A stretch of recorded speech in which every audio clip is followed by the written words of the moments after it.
Hi friends, welcome to Code Jana, and in this video you're going to learn exactly how to deploy your Flask web app on Amazon AWS. Alright, let's get to it. So first of all, let me tell you that I have created this small Flask script that will help you a lot in deploying your Flask application. Alright, all the commands are listed neatly here with the steps, and if you're seeing this run button, then yes, it is an executable script. When you press run, it is going to execute all of these commands. But this video is not about this. I'm going to make a separate video on this. And if you want to get access to this script, then go through the description. All right, so let's get started. Our first step is to click on this link. You can either search for Amazon AWS and it will showcase you this Amazon Web Services link. And eventually when you click on it, you will have to create an AWS account. So when I clicked on that link, this is a Lightsail server of Amazon AWS because we just need small resources from Amazon. All right, this is not a full scale app. We just want to showcase our Flask application. So this Lightsail server is great for us. It is free for 1 month. All right, so when you click on it, it will ask you for a root user. And if you already have an account, then you can input your details here, or you will click on this create a new AWS account. So whether you open it directly from here and click on here create an AWS account, or you click here create an AWS account, the result is going to be the same. All right, so I'm going to close one of them and now fill out the information as you would with any other account. Now when you're going to fill out this information, it is going to ask you for your credit card because it needs to verify that you are a real person. And yes, if you run out that 1 month trial period, it is going to charge you, but with your confirmation. So I'm afraid if you want to deploy your Flask application completely free of cost, then I have made a video on Heroku deployment. It is in fact a free application. All right, but if you want to showcase your application with the help of an actual Ubuntu or Linux server, then all of these services, Amazon AWS, Google Cloud, Linode, all of these services are going to charge you a little amount for the free access. So you must have that credit card or debit card with international usage enabled. So with that out of the way, I'm just going to click on sign into an existing AWS account. And now since I'm the root user, I'm going to enter my information. Click next. And now these characters are somewhat hazy, and if you don't see them properly, you can always refresh them. So I'm just going to type if I see them correctly. Wonderful. All right, now password. All right, so we are currently logged in. Now even if you clicked on this link, it is going to showcase you this console. So in this you need to click on build using virtual servers with Lightsail. All right, click on this. All right, and now you are already in create an instance page. So I'm going to click on this Unix Linux and click on OS only.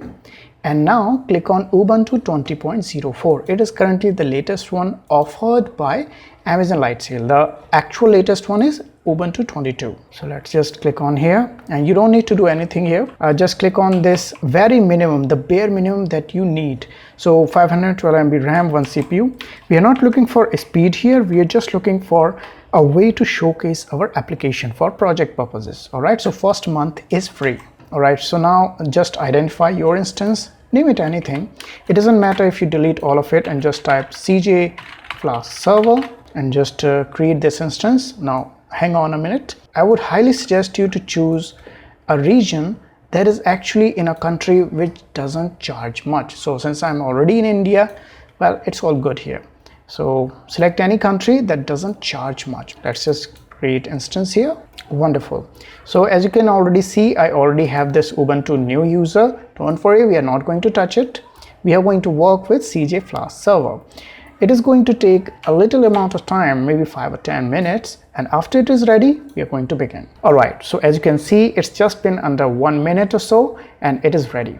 So first step, now let's click here, that after you have created an account, you need to connect your server with SSH and change the root password with this following command. So let's do that first because we need access to this server from our command prompt. We are not going to use command shell given by Amazon. So first of all, click on this little command prompt button here So click on here, it's connecting to our instance. As for password, the root password is currently the same that you logged in to this Lightsail server. All right, so right now just type this, so sudo and then pass wd root, because we are going to update Ubuntu and we need to do that with the root user. So we're going to change the password of root user, so press enter and type a strong password. Now if you're just beginning and you're just testing things out, type any password, maybe 123 or maybe password, because you're just testing things out but not in a production environment. So I'm just going to type root *123, press enter and retype the new password, so enter there, and wonderful, so it's already there. Now how do we check it that it is successfully changed? Simple, just type su for super user and then type root. So it is going to ask password, so root *123. If you don't see it, don't worry, you're not going to see it obviously. So just enter, and yes, so this little root here suggests that we are in fact connected with the root user. Now you might be surprised that this is 172.26.065 and you might be seeing here that it is a completely different IP address. No worries, just click on CJ Flask server here, and as you can see, well, you are not seeing it here. So our public IP address is this and the private IP address is this. So if you are going to try out multiple server and maybe testing out connection between two servers, then this is your private IP that you can connect to Amazon servers together. If you want to deploy your website, then this is going to be the IP address of your website. So just be with me and we are going to make everything clear shortly. All right, so now we have successfully logged in as root user. So what we need to do next? So now we are going to configure sshd configuration file so that we can actually access it from our command prompt. Now let me show you something. Open command prompt and now type ssh and then the IP address. So make sure to keep this thing handy because we are going to be typing this a lot. So just type the IP address. First of all, type root at. So this is the username that you want to log in as, and this is the IP address or host name that you want to connect to. So root at this IP address, enter. So it is asking for, saving this information in your system. If you already know that you trust this, type yes, enter. So immediately after saving that information of the server, it clearly said permission denied and public key was reported here. So you currently do not have access to this server from your command prompt, and we are going to click here, enable permit root login, so that we can log in as root user and log in with password. All right, so we are going to change both of these things. Currently we are still logged in this particular window, so that's all we have to do for now. I have also included path of file because we cannot remember all the paths, and if you are just beginning, it is going to look completely boggling.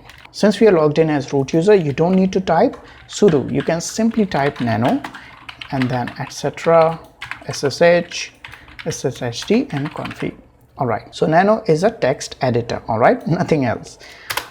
Press enter and we have all of this information. I'm going to make it large. All right, so currently what we need to look for, click here. We are going to look for permit root login and password authentication. So permit root login is here. Now I would highly suggest you to not delete previous information. Just press enter and create new information without touching previous information completely, because sometimes when we mess up, we can simply delete our own commands and the previous one remains the same. So permit root login, make sure it is spelled right like this with capitalization there, and type yes, that's it. Now furthermore, we are going to have password authentication. So this one is password authentication, just change it to yes. All right, that's all we need to do. Now look at the bottom here. So that caret sign and X means control. All right, control key. So control X and then Y for save, and then you don't need to change anything here. Press enter. Now still we are not going to be able to log in. We need to reset the SSH server. Make sure to sudo, we don't need to do that, we are logged in as root user, systemctl restart sshd. All right, so that's what we are going to do. So systemctl restart sshd, press enter, and now let's open our command prompt of Windows. So this is it. Press up arrow to access the last command, enter, and wonderful. So this time we are not getting permission denied. We are actually being asked about the password. So password of root user was root *123. Press enter. Wonderful. See, we are logged in as root user, IP address this. All right. So now we can close the shell that was given to us by Lightsail Amazon server. So let's close it. Now we can finally begin updating things in Ubuntu and then slowly begin transcending our application on this server. So our next step is to actually connect to our server, all right, with the root user, and then we are going to update it. So this step is already done. I'm connected to this, so I'm just going to open it in right here and just open this in the left here. So after this, our next step is to type apt update and apt upgrade. So we are going to update Ubuntu and we are also going to upgrade some old files. All right, press enter, and it is going to simply ask you after a while that do you want to continue updating. Then all you have to do is press Y for yes, and it depends on your internet connection how long it will take. So right here, so 199 MB of disk space is going to be used. Just press Y for yes, press enter, and now just grab a coffee or tea and wait. It is going to take some time. All right, so after doing all of that work, it is going to ask you this. So since we configured SSD configuration file just a while ago, it is going to ask you whether to keep the local version that we have edited or to keep the maintainer's version. Don't worry, it is not going to interfere with our connection. Just tap up arrow and install the package maintainer's version so that we have the latest configuration of it. Press OK. All right, so it is finally done. Now our next step is to check our hostname, and then we are going to change it. So check hostname. So it is currently this IP address and it looks a bit weird, a bit bizarre. So just type hostname ctl set hostname and then type any hostname that you want. For simplicity, I'm just going to type Flask Server. All right, wonderful. Let's check again. So it's changed. Wonderful. And now we're going to change our hosts file to include that host name. All right, let's just type nano/etc/hosts. Wonderful. And just at the end, press enter. And you can do it at above as well. It doesn't matter, because when you run this command, it is going to open this file automatically and then change the host name as well. It is just wonderful. So I can't wait to tell you how wonderful this application is in the next video. All right, so for now, just type your IP address, which is clearly mentioned here. Just type it here. So 3.6.36.220. Sometimes it doesn't paste, so that's why I'm typing it out. And our host name, so it was Flask Server. All right, please keep all of those things handy. You can open Notepad as well and just keep a record of everything. For example, your IP address here, so that you can quickly just copy paste all of those things. All right, so now let's just save this file. Control X and then Y to save, and just enter. That's it. That's all you need to do. All right, so now our next step is to create a new user, because we don't want to do anything with the root user. All right, we want to create a new user. And if you are testing things out, then do not work with root. If you delete something by mistake as a root user, it doesn't ask you permission. You are the root user. It is going to let you do that.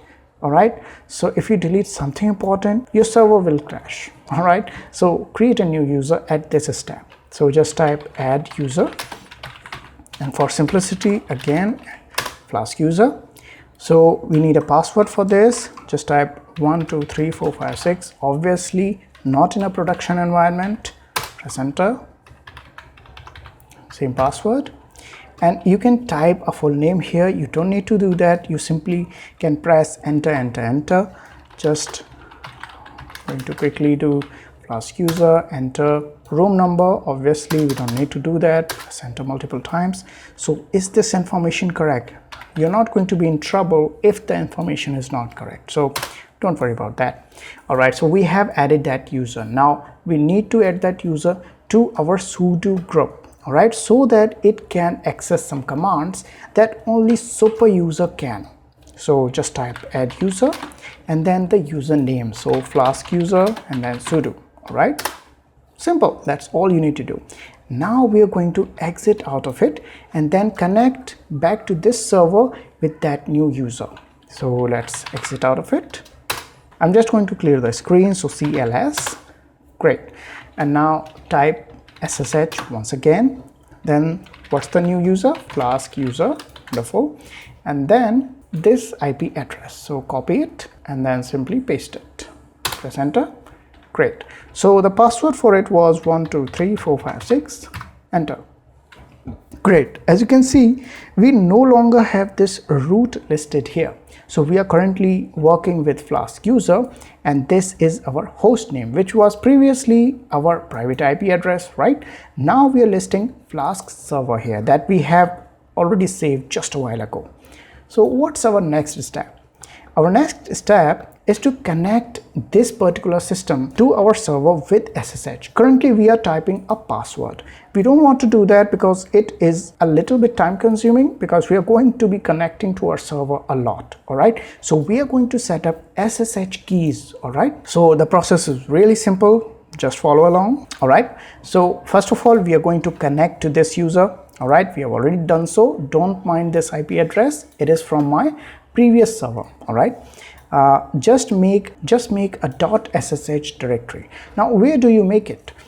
Type pwd to check your present working directory. So we are currently inside home, then Flask user. That's exactly where you need to be. So just type sudo, because now we are not a root user, we are going to be needing sudo. All right, so sudo and then make dir then .ssh. Press enter, and now it is going to ask the password. This password is related to Flask user, not the root user. So just type 123456, enter. Great. So let's check whether we have that folder. Type ls to check the folder, and we didn't get anything. Why is that? .ssh means that the folder should be hidden. All right, to access that, just type ls and then dash and then all. Press enter, and now you have access to all the hidden folders inside Flask user folder. So we already have this .ssh, and look here, all the permissions are listed here. So D for directory, all right, R for read, then write, then execute, read, write. So all of these are permissions. Presently root user has the access to this particular folder .ssh, and root group. So this is group, this is user. So if we were to change some things inside .ssh, then Flask user is not going to have permission to do that. Only root user can. So we are going to change that.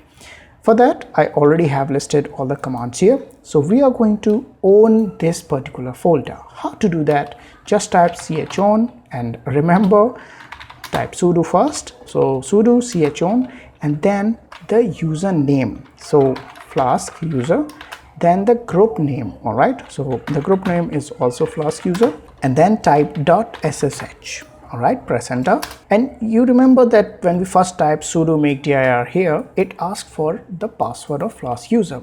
Now it saves that password in a session all by default, don't worry about it, and then for some time it is not going to ask you the password again. After that session expires, it is going to ask you for that password again of Flask user. If that happens, simply type that password and you're good to go. So we already have the permissions in place. Let's check for them. Just type up arrow 2 times. So ls-all, press enter, and now you can clearly see this .ssh folder has Flask user in it.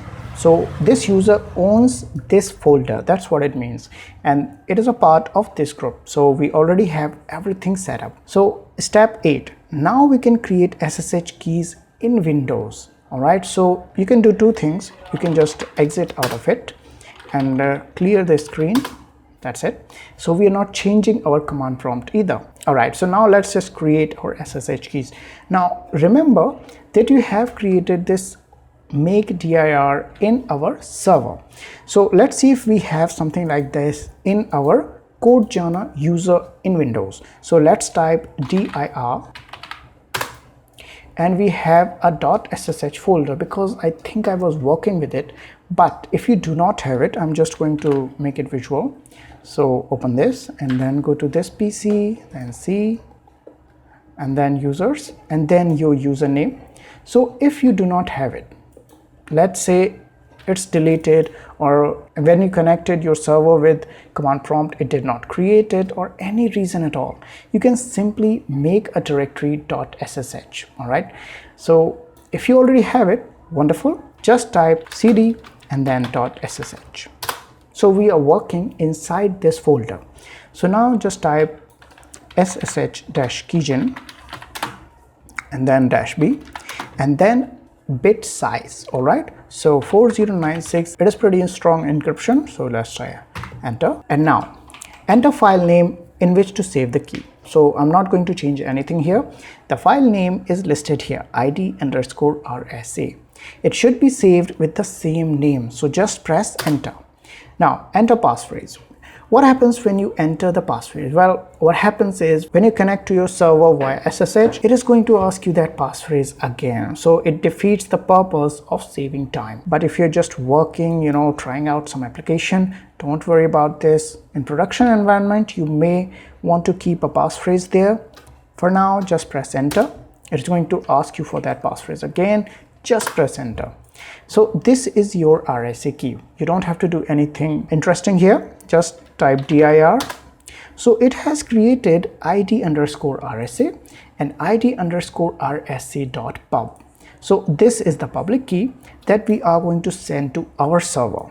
All right, and this is our private key that it is going to match. It is going to match both of those files, and if they match, then it is going to let us access that server. So I hope the concept is clear. All right, so we have created our keys in this step.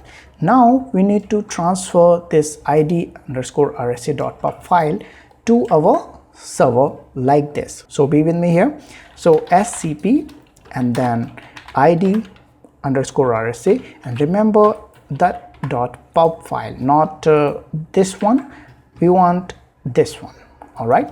So type Flask user or use username that you have selected, then your IP address. I'm simply going to copy it. All right, now we have connected to the server, right? So when you type colon here, it is going to access the home folder.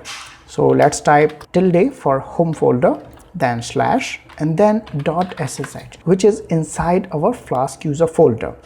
And if you remember, we had created .ssh folder there. Save this particular key, this id_rsa.pub, save it as authorized keys. It is already a predefined name inside SSHD configuration file. So let's save it here, and it is going to ask you for the password. So let's do that. Password is 123456. So it is successfully transferred. Great. Now we are done with step 8. So now step 9. Now we are going to log into our server. And if everything went by correctly, then we should be able to connect to our server without any password. Let's try that. So SSH and then Flask user @ and then paste our IP address. Press enter. Wonderful. So it did not ask us any password. So great. Since this step is successful, we can actually proceed to these two steps. We are going to change permissions of our .ssh folder and everything inside that .ssh folder, which is currently the authorized keys file. So let's do that. Since again we are logged in as Flask user, we need to use sudo. All right, so sudo chmod and then 700, and then just type the path here. So .ssh. Wonderful. Press enter. It is going to ask for Flask user password. Great. Now press up arrow to access it, and then star for everything inside .ssh folder, and the permission will be 600. Now I want to explain you something here. This 700 permission, let's type Ubuntu 700 permission. Great. So this 700 permission protects a file against any access from other users. All right. And now let's see what the 600 permission does. So permission of 600 means that owner has full read-write access to that file, and other users cannot access anything from it. So other users cannot read, write, or access authorized _ key. Only Flask user has access to that particular file. All right. So now our step 9 is finished, right? So now we are going to change our SSHD configuration file. Now you remember that when we started this tutorial, we had changed SSHD configuration file and permitted root login and password authentication to yes. Now, since we now have keys to connect us to our server, we don't need these two. So we are going to just move to our step 10, access that again. So with sudo nano /etc/ssh, then sshd _ configuration. Wonderful. So now we are going to change two things. All right, password authentication to no and permit root login to no. So here, right here, so permit root login, no. All right, so password authentication is already cancelled, so that's actually wonderful. So let me just save this and done. So now we are going to restart our SSHD configuration server. So how do we do that? You already know. Just scroll back up, systemctl restart sshd. So sudo systemctl restart sshd. Wonderful. So our server has restarted, and let's see if we can still log into our server. So exit out of it and press up arrow once. So it will access that SSH Flask user, press enter.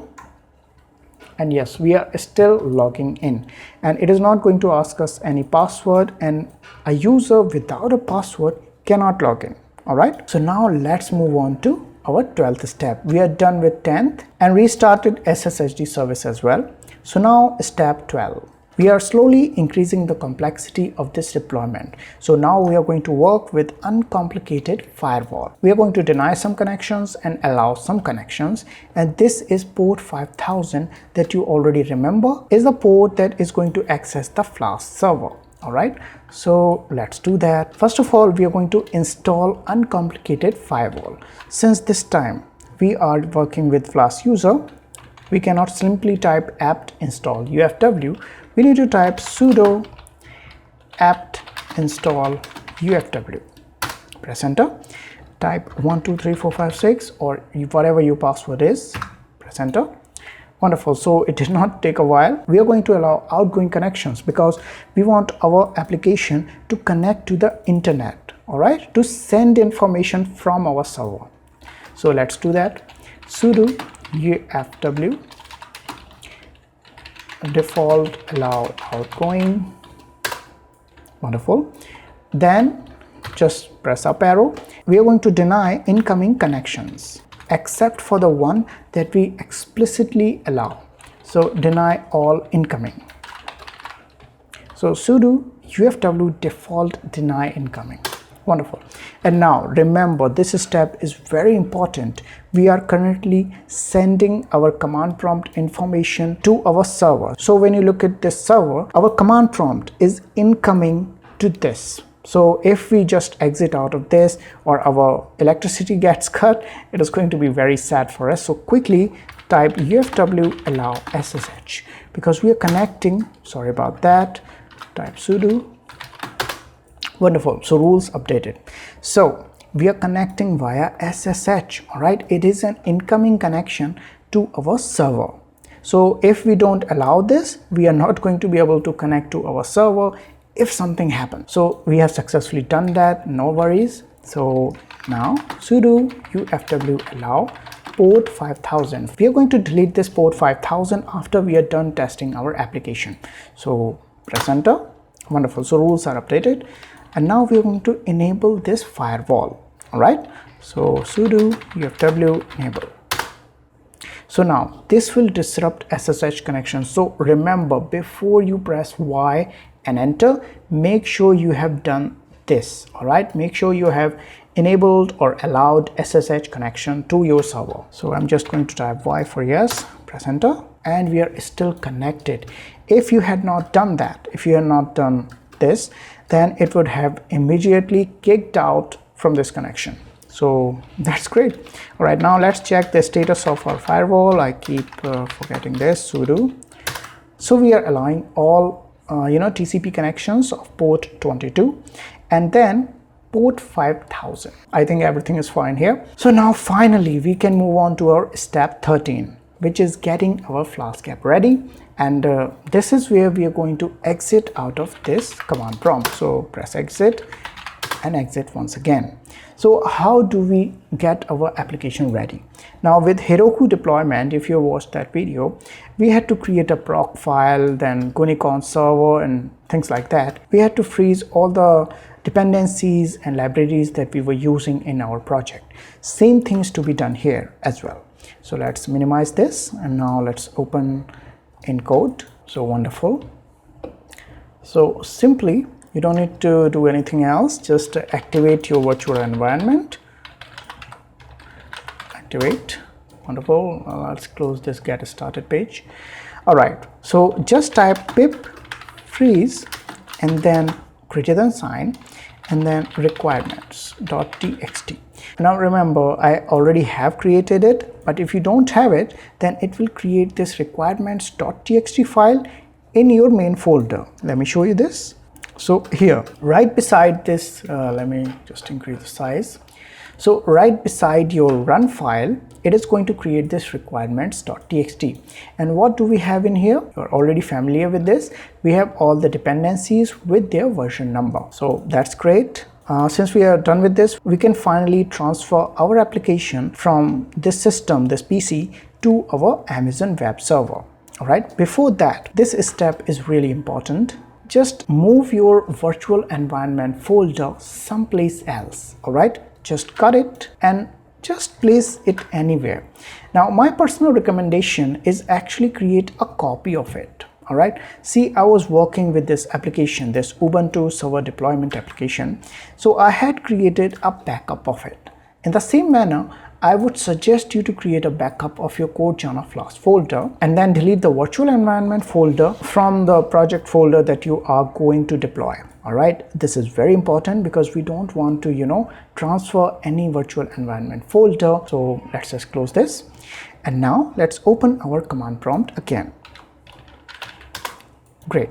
So now our 14th step, we have already done so. We have deleted our virtual environment folder or moved it elsewhere, and we have generated requirements.txt file. All right, and we have also made a backup of our finalized project folder. All right, now it's step 14. So we are going to transfer our project from this PC to server. All right, that's wonderful. So the command is the same as transferring that SSH key file. All right, we are going to connect it via SCP. So SCP-R for recursively, because we don't want it to stop. We want it to just go through one file, then second, third, fourth, up till last. All right, so -R and then the path of your project. All right, so now we're going to paste the whole path here. So let's just open, copy it and paste it. All right, let's enclose it within this inverted commas so that the spaces in our folder names do not pose any problems. All right, now we are going to connect to our server with this command. All right, so Flask username @ and then the IP address of our server. Great. Now in the same fashion as we did earlier, colon for our home directory and /. That's it. That's all we want to do. Press enter. And since we are already accessing our server via SSH, it is not going to ask us for any password.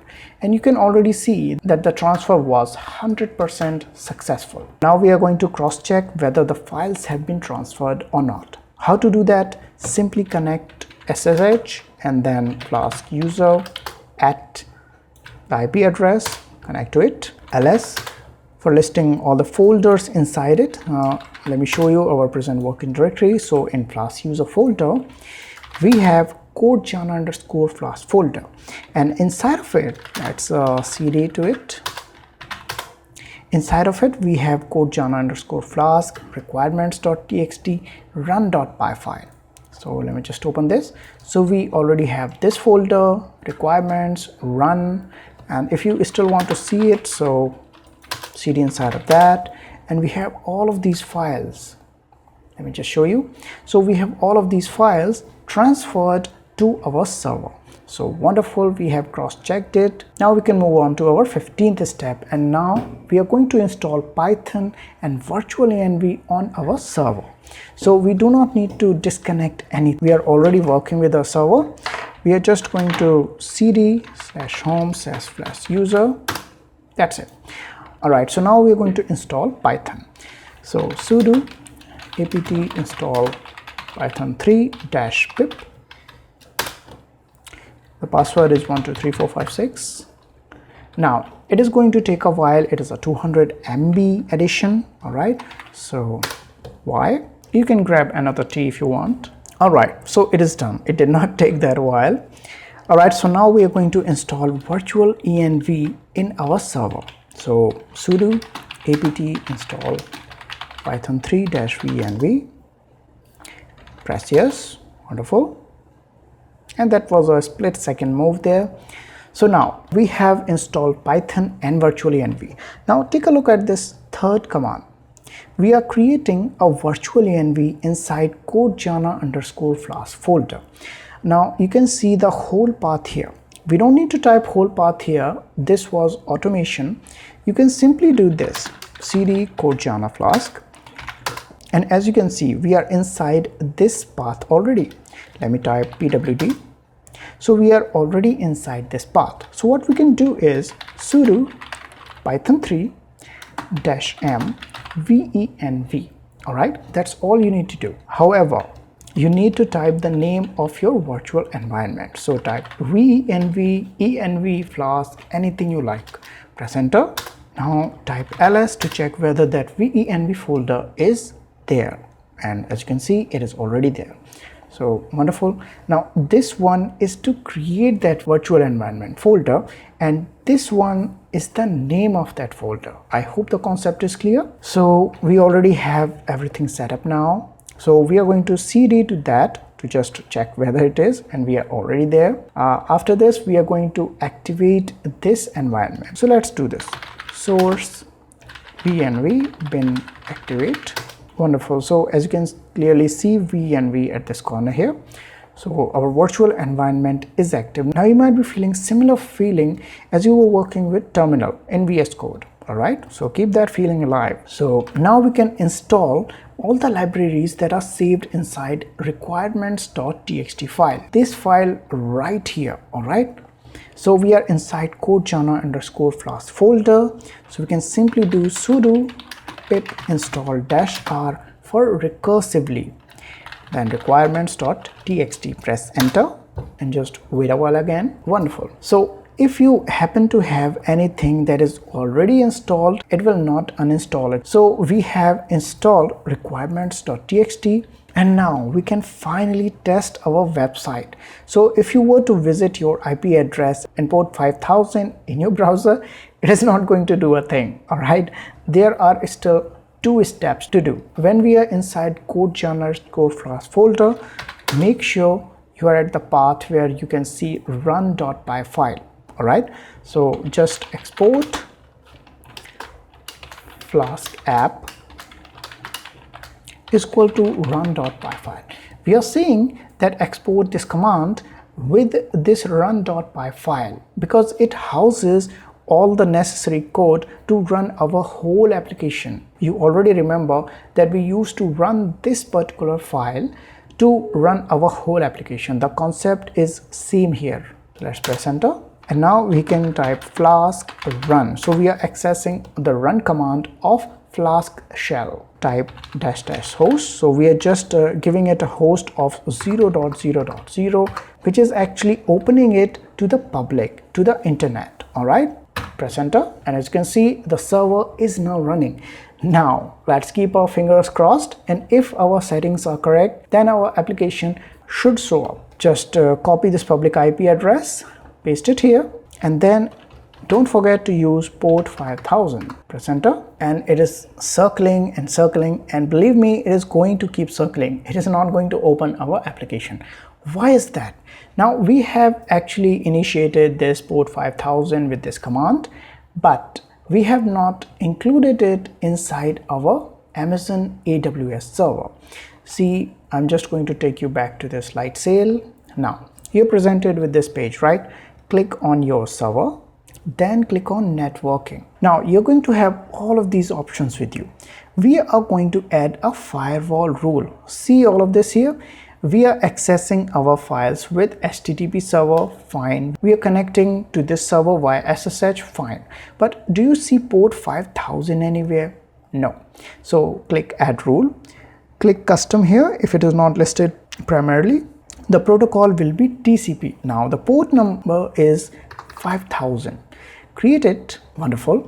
Now that is created, visit this again. See, the site could not be reached, and without even touching the system, it refreshed the page and our site is visible. All right, if for some reason it is not visible, simply refresh the page. Wonderful. So let's click some links. So this is about page, home again, sign up, login. Wonderful. So all the links are working. All right, now presently our site is still not live. All right, do not just rejoice it, because as soon as you close this server, so Control C to quit, it takes a while. All right, so Control C to quit. Now let's try to refresh it, and it is circling and it cannot be reached. So we have just checked our website and it is indeed working. So we can install Nginx server to actually handle all the files, and then we can install Unicorn to handle the Python code, and furthermore we can install Supervisor to keep running Unicorn code so that our site is live all the time. All right, so let's keep it step by step. Just move it to the left, and we have canceled the server, so let's clear some screen here. Wonderful. So we have tested our website, and if it is working flawlessly, correctly, then we can move on to our step 17th. Now this step is obviously optional. You can create a configuration file inside etc folder in our server, and then hide your sensitive information in it. Now by sensitive I mean this. So let me just open this and click on init file, edit with notepad. All right, so here, so the sensitive information is this: your email address, your bare password, your Postgres information, password, and things like this. So if you want to hide this sensitive information, you can do so, and I've included the files in the description as well, so please check it out. All right, you don't need to do that for again trying things out, trying the Flask application, but for production make sure to do that. So we are going to move to step 18. All right, so we are going to install Nginx server first. So sudo apt install Nginx. So just 7 MB of file. Wonderful. Now we are going to remove this default file from Nginx sites enabled. All right, so let's do that. Sudo remove /etc/nginx sites enabled, and then default. So we are going to remove this file. Press enter. Wonderful. So that file should not be there. If you want to check it, you can just do cd etc nginx sites enabled ls, and see no file there. Now we are going to create this file inside of it. Now again I can type all the path to here, but since we are already inside sites enabled, I just have to do sudo nano and then codejana_flask. Now this name is just the name of this file. To make things simple, to make things clean, I have named it exactly as my project name. You can name it anything, but to keep it descriptive so that you can know exactly what this file has. Press enter, and now we are inside of this. So I'm just going to paste some information in this file. All right, so the code works like this. Start off with server. This is how it will know that after all of this, it is going to have the information related to your server and your application. So it is enclosed in these curly braces. So first of all, it is going to listen to port 80, which is the HTTP port. All right. Then the server name. Remember, this is not an actual server name. After this will come the server name, which in this particular case is just our IP address.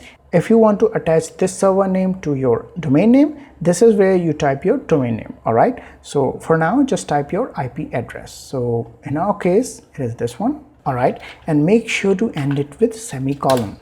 All right. So now location. So our static files are inside our static folder. Enclose it with curly braces as well. Make sure to do that.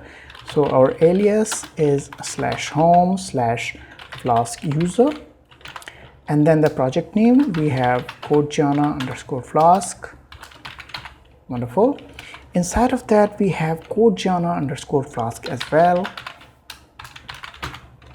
and then inside of it we had that static folder. If you ever feel confused, just cross check here. So this static folder is inside your codejana_flask folder, and then inside of it is a little codejana_flask folder as well.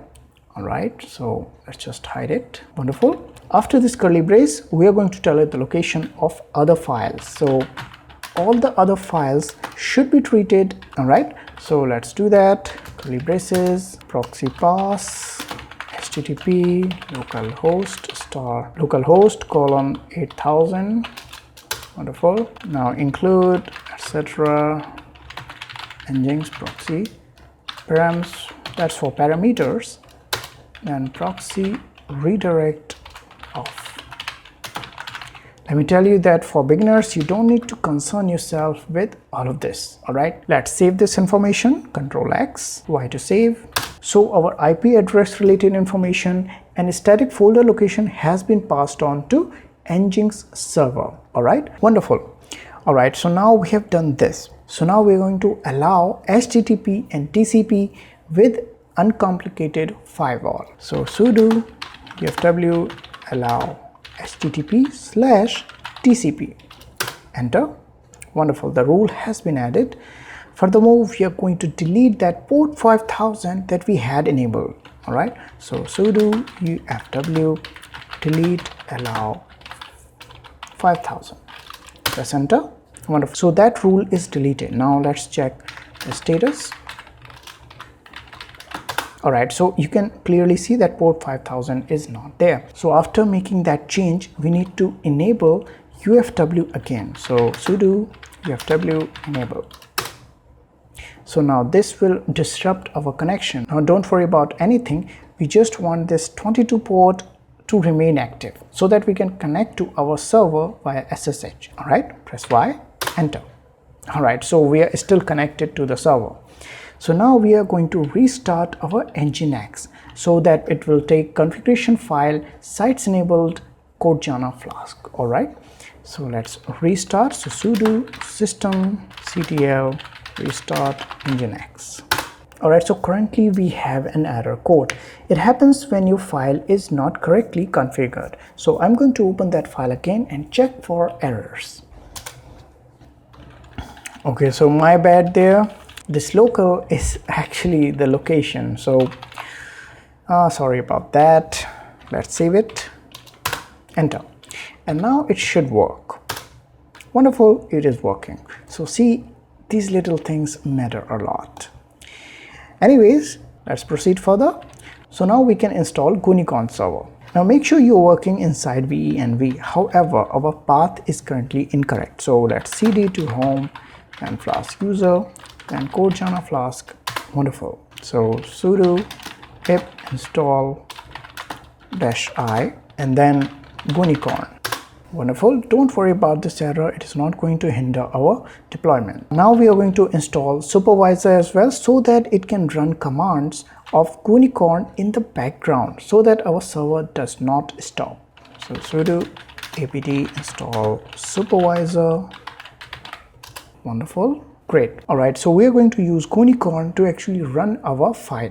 All right, so make sure your path is this. So pwd, make sure your path is inside main code Jana folder so that you can see this run.py file directly there. So let's type sudo unicorn and then the workers flag. Now we want 3 workers. And now how do you calculate this number? This number is totally dependent on the processor count that you have.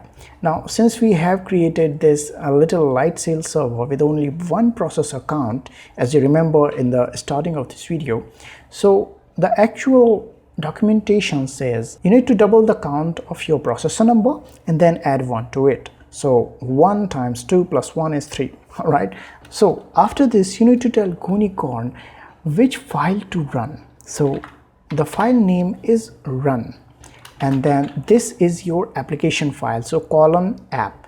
Now again, let me reiterate, this run is the name of this file which is actually housing all the code to run your whole application, and this is app variable that this application will run your file. So that's the whole concept there. Let's press enter, and wonderful. So we did not have to use sudo there. So now if our workers are assigned, and you can clearly see here booting worker with PID or process ID, this. So it started 3 workers. So this time we don't have to type port 5000 here. Let's delete all of this and just type your IP address directly there. Press enter, and wonderful. So our website is running. Now as soon as you close this server, press Ctrl C a bit of multiple times, so workers shut down. So as soon as the workers shut down, our application is going to crash. Let's refresh it, and bad gateway. So we are seeing this Nginx error that we are not going through our files. Going through files means that all the Python files are being rendered, which have all the routes to the files that are being rendered on our website. So we currently cannot access them, and that's why we need Supervisor. Supervisor will run this code right here.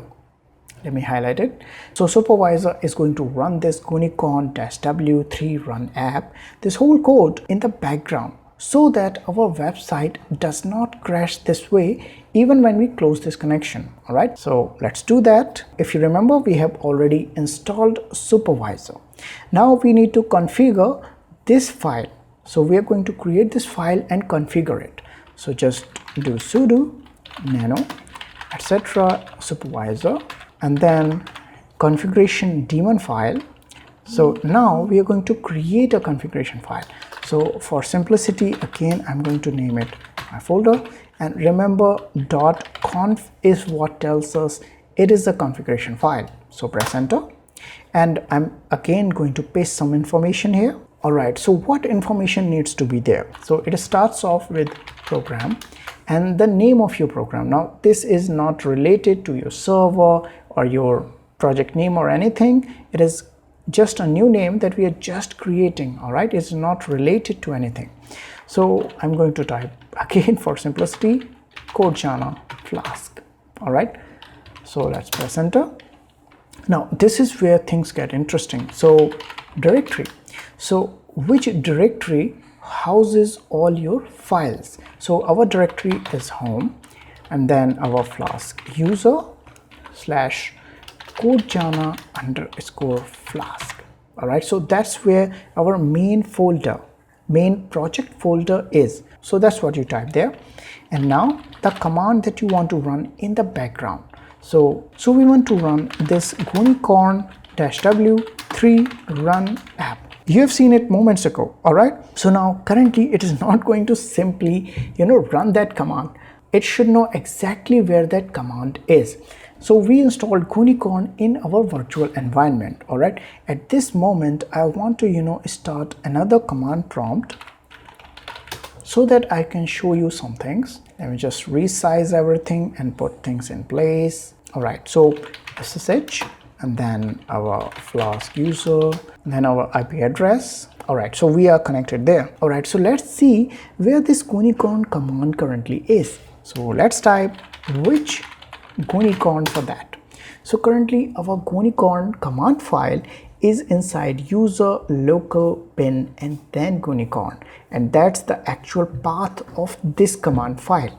So let's do that. Click here and then type the exact path that you see above. So /usr local bin and unicorn, and make sure it is separated there. Alright, so after this, what we need to do, you can tell it which user is running this command.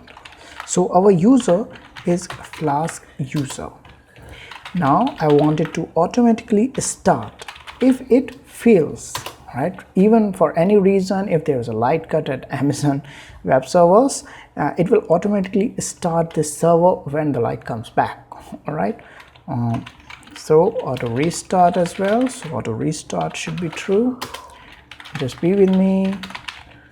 All of these commands are important. Stop as group. If we kill one file, all files should be killed. All processors should be killed. So kill as group. True. And now we are going to create two files to catch our errors, because if something happens to our application, the errors are not going to be visible on the front end. They should be logged in the back end of this web server that we can access via our terminal. All right, so we are going to create two files. All right, so standard error log file, and just be with me as I type this. So /log and then the path of your folder. So codejana_flask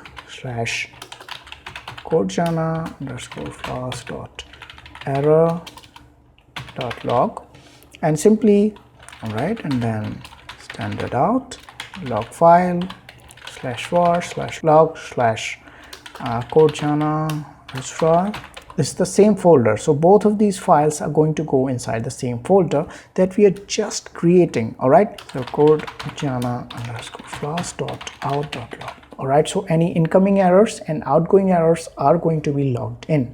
Now you might be thinking, when did we create this folder and these files? Don't worry, since we are inside this configuration file, we just put all the information in it.